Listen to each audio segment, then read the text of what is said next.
Good evening and welcome to the WDSU News Hot Seat. I'm Travers Mackel. Tonight, we are talking about the death of JPSO Sergeant Troy Smith.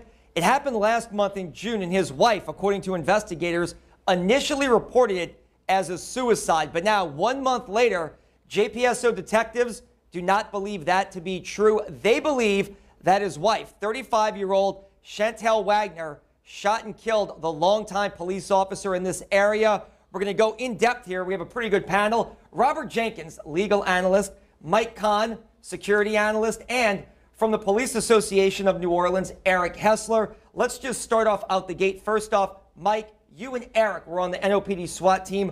You all knew Troy Smith very well. Personally, let's just start with you, Eric. What kind of police officer was Troy Smith? He was a very good police officer, very dedicated, hardworking, the type of guy you'd want to be in a car with if something would happen.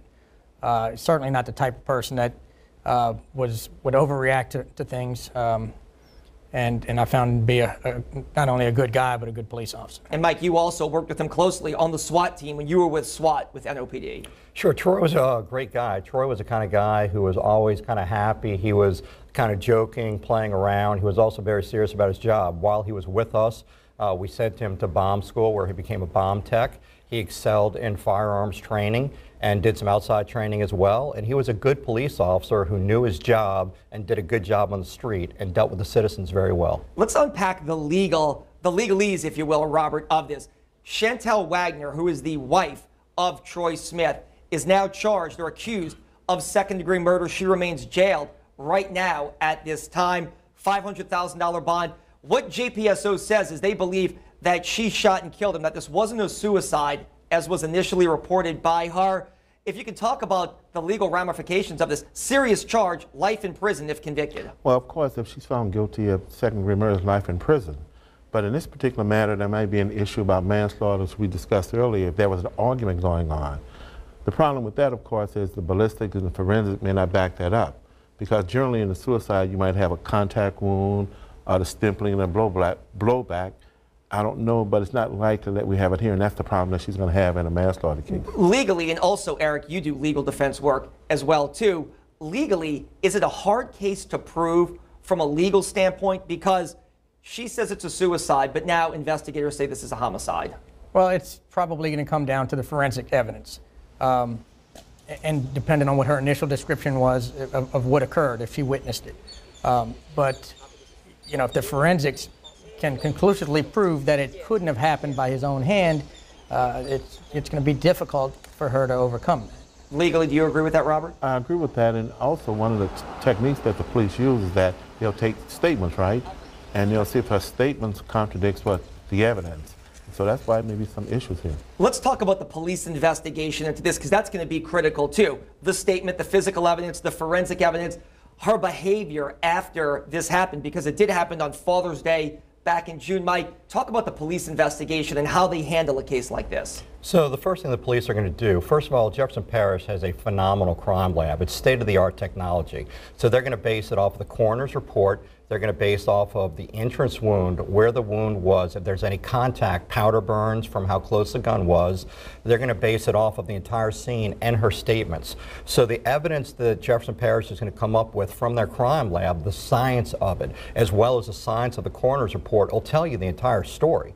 And then you go into taking statements from her. If her stories, say, have changed 5 or 6 times, and there are multiple stories putting her in different areas of the room or outside the room, that's a huge issue, as well as what else she's telling other people. And a lot of times when people do these crimes, they have this deep-seated need to tell someone what really happened to relieve the guilt. And some of that may start to show as well. So we caught up last week with her criminal defense attorney, Leo Palazzo, a well-known attorney on the West Bank. At one time, he was the parish attorney in Plaquemines Parish. He says, in his opinion, and from what he's seen and based on what his client told him, this is a suicide in his opinion. We caught up with him. Take a listen to what he said. I think the evidence clearly shows that he committed suicide, clearly shows that he was depressed, clearly shows that he was drinking alcohol, clearly shows that he was taking medication. And there's posting that they know about where he was posting these suicidal dark posts. Let's dig into this, Robert. If all of that is true, does he have a good defense? Well, it would be an excellent defense, but at this point, it's very hard to say that they have the autopsy protocol this early to say anything about the incident, so I don't know. But the fact of the matter is that these postings and all of that may come in, but it doesn't defeat the forensic and the evidence that's going to come in. What's your reaction to that, Mike? Obviously, he's a criminal defense attorney. He's representing this woman who also, by the way, worked at Leo Palazzo's law firm. He says he knew Troy Smith as well, but is this his opinion? Is this fact? Is this what a criminal defense attorney has to say 72 hours after an arrest? So, in my opinion, and in knowing this case pretty intimately, I can tell you that I think that his facts are overstated and pre-conclusive. I think that this case is going to come to show the forensics and the signs of exactly what happened, as well as statements, will prove to be very clear. I also don't think you're going to see Jefferson Parish Sheriff's Office or the coroner talk about this case much at all until there's a plea or until it goes to trial. You told us earlier this week, Eric, that you didn't think Troy was this kind of guy, that Troy Smith was this kind of guy to take his own life. The criminal defense attorney says he believes that's true. From a PANO standpoint, from a police association standpoint, does that kind of comment ruffle the feathers of police officers or those with law enforcement, what you just heard? Well, of course. I mean, what he described from his viewpoint was a person that had some problems. It's problems that everybody's faced: financial problems, marital problems, and yet it doesn't always lead to a suicide. Very seldom does it do that. But to get on TV and to say that because of that, I think to me is insulting, not only to me but to other policemen and to a lot of people, just laypersons that have gone through problems. The problem here, I think, is that it's a very emotional issue. And, when the police officers got on the scene, he also, in my opinion, I saw him say that the Jefferson Parish detectives, police department should recuse themselves from the investigation. That's our next question. Go ahead and answer that if you want. Should they recuse themselves given the fact that Smith was a longtime deputy and now they're investigating his death? Of course not. I mean, these officers are going to follow the evidence. They're not going to put themselves in a position to make a suicide into a homicide, and they're not going to ignore evidence of a suicide or evidence of a homicide to make it a suicide. They're going to do their jobs. They're going to follow the evidence. The coroner's office is going to use the evidence that they see it to come to the correct conclusion. Mike, do you think Sheriff Joe Lopinto and JPSO should step aside and let state police handle this? No, not at all. And the reason why, again, like Eric said and like Robert have said, what's going to happen is there's two sides to this story, to be honest with you. One person's deceased. You have the side of what science is going to show actually transpired and happened, and then you have her statements, which have already modified and changed multiple times. So no matter how you look at it, there's going to be the science as to exactly how the bullet went in, where the person was when the bullet went in, what damage it did, paraffin test on gunpowder on your hands, on who had that on their hands. So it's going to be something that can be looked at later, and a judge and jury can also make a decision based on the science of what happened. So she was arrested. She has not been formally charged yet because it now gets kicked to the district attorney's office, Paul Koenig's office.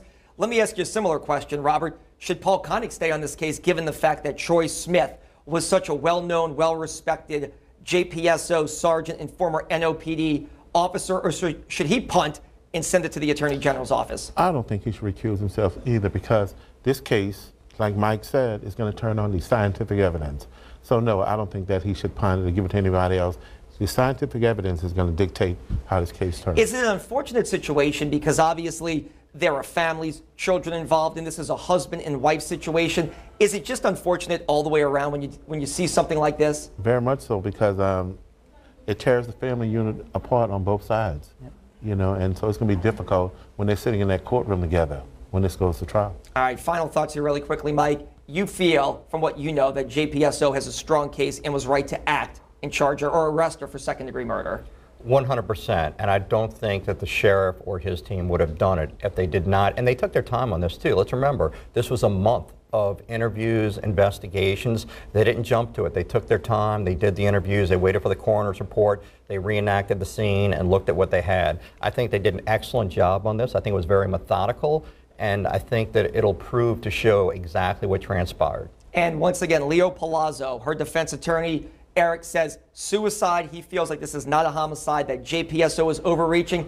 Is this a case that a lot of police officers in New Orleans, given the fact that Troy Smith was so popular are keeping a watchful eye on? Well, of course, I think that's the case, and it's for a lot of reasons. They knew Troy. They know what kind of guy he was. They were friends with him on Facebook. There were no postings on Facebook that changed dramatically. That no evidence that was given to his friends that knew him well that he was suicidal in any way. All right, Eric Hessler with Pano, Mike Kahn, security expert, Robert Jenkins, legal analyst.